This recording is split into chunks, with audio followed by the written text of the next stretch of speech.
There's this very popular song that they sing in churches in my country. Who has the final say? Jehovah has the final say.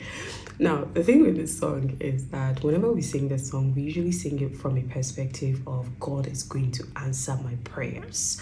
No matter how long it delays, he will surely answer my prayers. That's the perspective that we sing the song with the expectation of getting a yes from God in the end. And that's why you see a lot of people dancing and celebrating when they sing the song Jehovah has the final say. But there's one very important thing that we tend to forget, and that is when you say someone has the final say, you are basically saying that they have the right to say yes or no. They have the right to accept or reject. Trusting God's authority and sovereignty is knowing that sometimes his answer to our heartfelt prayers, you know, those prayers that you pray, maybe a promotion in your workplace or a new house or a spouse or children, or even relocating to a new country, could be a big fat no. Not because what you're praying for is bad, but because of reasons best known to God,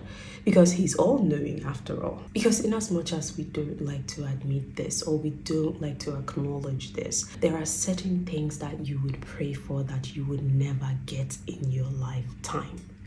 That does not stop God from being God. At this point, are you willing to still say, okay, I accept God's rejection of my prayer point? Are you willing to still acknowledge God as the one with the final say, even when you do not understand the reason for his no? Are you willing to surrender all to Jesus? Like the popular hymn says, I surrender all to Jesus. Trusting that he knows what's best for you, and sometimes what's best for you might not make sense to you at the point, because the Bible says that all things, good and bad, all things work together for the end good, for the good of those who love the Lord, right? In the end, everything, both the horrible things that you had to go through, the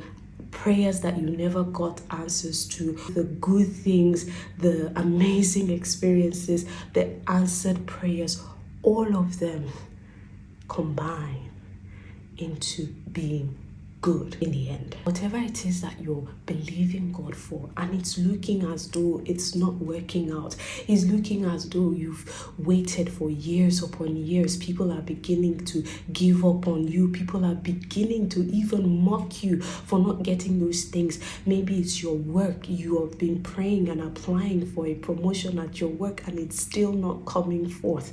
Maybe you've been trying to relocate to another country and it's still not coming forth. Maybe you are looking for a partner, a life partner to get married to and start a family. All of these things are good things, but are you going to be okay? Are you going to be satisfied with God's no? Are you going to be content even when the answer is no? Because in as much as our God says yes to our prayers, there are certain prayers that he also says no to. Are you willing to trust Jesus that in the end there is a bigger picture, that in the end he has a perfect plan for you, regardless of the times when you had to get on your knees and pray for certain things that never came to pass? Are you willing to trust the Lord, to know that he has the final say, and in the end it will all make sense?